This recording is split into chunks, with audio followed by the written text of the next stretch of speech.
काफी देर तक मामी ने मुझे अपनी बाहों से अलग नहीं किया, बल्कि वो मेरे शरीर पर बार बार हाथ फेर रही थी। तो मैंने उन्हें दिलासा दिया और कहा, मामी आप बॉडी बिल्डर भतीजे की मामी है, इस छोटे से आवाज से क्या डरना है। दोस्तों, उनकी आंखों में देखकर मुझको खुद ही शर्म लगने लगी और मेरी नजरें नीचे झुक गई। मैंने कहा मुझे बहुत नींद आ रही है और उन्हें उनके कमरे में जाकर सोने के लिए कहा। सुबह मैं अपने समय पर कॉलेज के लिए निकल गया। दोपहर में मामी अपनी ट्रीटमेंट के लिए जाती थी। उस दिन रात को जब मैं अपने कमरे की लाइट बंद करने वाला था, तभी जोर जोर से मेरे कमरे का दरवाजा खटखटाया गया। दरवाजा खोलते ही मामी घबराई हुई हालत में मेरे कमरे में दौड़ती हुई आई और मुझे देखते ही मामी ने मुझे जोर से गले लगा लिया और मेरे साथ लिपट गई। अब तो बिजली कड़कने की आवाज भी नहीं आई थी, फिर उन्हें डरने की क्या बात थी। मैंने उनके सिर पर हाथ फेर कर पहले उन्हें शांत किया। मामी अब मेरी बाहों से अलग होने को तैयार नहीं थी। उन्होंने कहा, अमन आज मैं दीदी के कमरे में अकेले नहीं सोच सकती। मुझे अजीब अजीब ख्याल आ रहे हैं।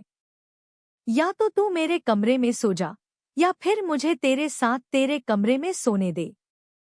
मैंने मामी को शांत किया और पूछा, तुम्हें किस बात का डर लग रहा है। इस पर उन्होंने कहा, जिस डॉक्टर से मैं इलाज करवा रही हूँ वह मेरे साथ क्या करेगा यह मैं नहीं बता सकती। मुझे उसी का डर है और मेरे दिमाग में बार बार अजीब अजीब विचार आ रहे हैं, जैसे कि डॉक्टर कहते हैं। मामी फिर से मुझसे लिपट गई। मामी का इतना करीब होना, मेरे मन में भी अजीब अजीब ख्याल आ रहे थे। मैं बार बार उनका हाथ छुड़ाने की कोशिश कर रहा था, लेकिन उनकी नजदीकी ने मुझे एक अनजानी सी चाह से भर दिया था। इस पल ने मेरे दिल की धड़कनों को और तेज कर दिया, जैसे कि हम दोनों के बीच एक अनकही समझ हो रही थी। दोस्तों, लेकिन मामी बार बार मेरे चेहरे पर हाथ फेर रही थी। मुझे समझ नहीं आ रहा था कि मामी को क्या हो गया था। मैंने कुछ समय पहले ही उनका डरा हुआ चेहरा देखा था, इसलिए मैं उन्हें बार बार खुद से दूर नहीं कर पा रहा था। मामी का स्पर्श अब न चाहने वाली जगहों पर हो रहा था। मैंने कमरे की लाइट जला दी। लाइट जलते ही मामी का हाथ मेरे शरीर से हट गया। अगले दिन मैं मामी के साथ उसी अस्पताल गया जहां उनकी ट्रीटमेंट हुई थी। उस अस्पताल का माहौल मुझे सही नहीं लगा। जो डॉक्टर मामी का इलाज कर रहा था वो बहुत बुरा था। मामी उसके बारे में मुझे ऐसी बातें क्यों बता रही थी। जैसे ही मामी की ट्रीटमेंट पूरी हुई और वह बाहर आई, उनका चेहरा उतरा हुआ लग रहा था। मैंने उनसे चेहरे के उतरने का कारण पूछा तो उन्होंने कहा, कुछ नहीं, रोज रोज वहीं इलाज करवाकर मैं तंग आ गई हूँ। मामी का उतरा हुआ चेहरा देखकर मैंने कहा, चलो ट्रीटमेंट की बातों को छोड़ो, आज मैं तुम्हें अपने साथ मूवी देखने ले जाता हूँ। मैंने सोचा कि अगर वह थोड़ी घूम फिर लेंगी तो शायद उन्हें थोड़ी राहत मिलेगी, क्योंकि गांव में मूवी थिएटर और मॉल जैसी चीजें नहीं थी और मामा मामी को ज्यादा कहीं घुमाने नहीं ले जाते थे, यह मुझे पता था। जैसे ही उन्होंने सुना कि मैं उन्हें घुमाने ले जा रहा हूँ तो मामी का चेहरा खिल उठा। दोस्तों, आधी मूवी देखते ही मामी ने मेरा हाथ पकड़ लिया और कुछ ही समय में वह मेरे कंधे पर सिर रखकर सो गई। उस दिन उन्होंने मॉल में मेरे साथ बहुत मस्ती की। उनके चेहरे पर एक अलग ही खुशी थी। घर आते ही मामी ने कहा, अमन आज आपने मेरा दिन खास बना दिया, इस दिन को मैं कभी नहीं भूलूंगी। आगे उन्होंने कहा, आज ऐसा लग रहा था जैसे मैंने आज तुम्हारे साथ नहीं बल्कि। मामी बोलते बोलते रुक गई, लेकिन मुझे समझ में आ गया कि उन्हें आगे क्या कहना था। दोस्तों, मैंने मामी की बात को हंसी में टाल दिया और उनको घर छोड़कर जिम के लिए निकल गया। जिम से लौटते ही मैंने खाना खाया और नहाने चला गया।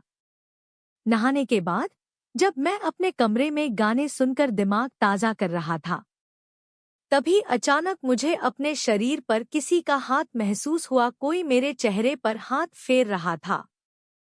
जब मैं आंखें खोलकर देखा तो सामने मामी खड़ी थी। मामी किसी अलग ही अवस्था में थी। उसने मेरी मम्मी की टी शर्ट और पैंट पहनी हुई थी। उसकी खूबसूरती उन कपड़ों में और भी निखर रही थी। वह बहुत गोरी थी और उसकी मासूमियत मेरे दिल की धड़कन बढ़ा रही थी। जैसे ही मैंने ऐसी स्थिति देखी, मैंने उन्हें खुद से दूर कर दिया और कहा, मामी आप यह क्या कर रही है? मामी ने मुस्कुराते हुए जवाब दिया, अमन तुम रोज जिम से इतनी मेहनत करके आते हो। मैं बस तुम्हारी मेहनत देख रही थी। वैसे भी रोज जिम में बहुत सी लड़कियां तुम्हारे शरीर को देखती होंगी। अगर तुम्हारी मामी ने तुम्हारे शरीर पर हाथ फेर दिया तो क्या हो गया? अगर तुम्हें अच्छा नहीं लगा तो सॉरी। यह कहते हुए मामी मेरे ऊपर बैठ गई और मेरी तरफ पीठ करके खड़ी हो गई। फिर मैंने कहा, मामी तुम्हें मेरी मेहनत देखने का पूरा हक है। आप अचानक आ गए इसलिए मैं थोड़ा घबरा गया था। इसके बाद मामी ने फिर से मेरे चेहरे पर हाथ फेरना शुरू कर दिया। दोस्तों, मैंने 1 साल तक जिम और डाइट का पालन किया था और मेरी बॉडी अच्छी बन गई थी। मामी मेरी तारीफ करते हुए थम ही नहीं रही थी। उन्होंने कहा, तुम्हारे शरीर पर से हाथ हटाने का मन ही नहीं करता। फिर हाथ फेरते फेरते उसने अपना चेहरा भी मेरी छाती पर फिराना शुरू कर दिया। मामी का अचानक मेरे साथ बदलता व्यवहार देखकर मैं सोच में पड़ गया था। मैंने उसे खुद से दूर कर दिया। लेकिन आज रात भी मामी मेरे कमरे में आ गई थी। उस पल में हमारे बीच एक नई समझ और अनकही भावनाओं का जाल बुनने लगा था। कहीं ना कहीं मेरे दिल में मामी के लिए कुछ अलग सा महसूस हो रहा था। क्या यह सिर्फ आकर्षण था या कुछ और? यह सवाल मेरे मन में गूंज रहा था। दोस्तों, आज तो उसने हद ही कर दी। वह मेरे मामा का एक टी शर्ट पहनकर आई थी और उसके नीचे न तो जीन्स थी और न ही कोई नाइट पेंट। उसने जो टॉप पहना था वो बस उसकी जांघों तक ही आ रहा था। उसके चेहरे पर थोड़ा मेकअप भी था जो उसकी खूबसूरती को और बढ़ा रहा था। मामी उसी तरह मेरे सामने आकर बैठ गई। मैंने उनसे पूछा, आप कहाँ जाने की तैयारी कर रही है? इस पर उन्होंने हंसते हुए कहा, अमन तुम्हें तो हर बात सिखानी पड़ेगी। मामी ने कहा, मेरा मतलब था कि मुझे बहुत गर्मी लग रही है, इसीलिए मैंने यह छोटे कपड़े पहन रखे हैं। मैंने सुना है कि शहर में औरतें रात को सोने से पहले मेकअप करती है, तो मैंने आज वही ट्राई किया है। वैसे भी कुछ दिनों में मुझे अपने ससुराल जाना पड़ेगा। वहां मुझे घर में गाउन पहनने की इजाजत नहीं होगी। अगर मैं अभी अपनी इच्छाएं पूरी नहीं करूंगी तो कब करूंगी? यह बोलते बोलते मामी ने मेरा हाथ अपने हाथ में ले लिया और पूछा, अमन मैं तुम्हें कैसी लगती हूँ? मैंने सीधे तौर पर कहा, आप तो बहुत ही खूबसूरत हो। जैसे ही मैंने उसे यह कहा, वह तुरंत ही मेरी ओर खिसक कर बैठ गई। मामी का बर्ताव मुझे थोड़ा अजीब लगने लगा था। मैंने उन्हें कमरे में जाकर सोने के लिए कहा तो उसने जवाब दिया, मुझे अकेले सोने की आदत नहीं है। अकेले सोने में मुझे डर लगता है। ऐसा कहकर वह मेरी ही कमरे में सो गई। जब से मामी मेरे कमरे में सोने लगी थी, तब से रात को मैं ठीक से सो नहीं पाया था। उस रात भी मामी ने नींद में बड़बड़ाना शुरू किया और मेरा हाथ पकड़ लिया। हाथ पकड़कर वह मुझे अपनी ओर खींचने लगी। तब मुझे गुस्सा आने लगा, क्योंकि उसकी वजह से मेरी नींद पूरी नहीं हो पा रही थी। गुस्से में मैंने उसका हाथ झटक दिया और बिस्तर से उठकर फर्श पर बिछाए गए। बिस्तर पर सो गया। फर्श पर रात भर मुझे नींद ही नहीं आई। यह सब और कितने दिन चलेगा, मुझे कुछ समझ नहीं आ रहा था। मामी के साथ बढ़ती नजदीकियां और मेरी उलझने दोनों ही मेरे दिल और दिमाग में एक तूफान बना रही थी। क्या यह सब ठीक था?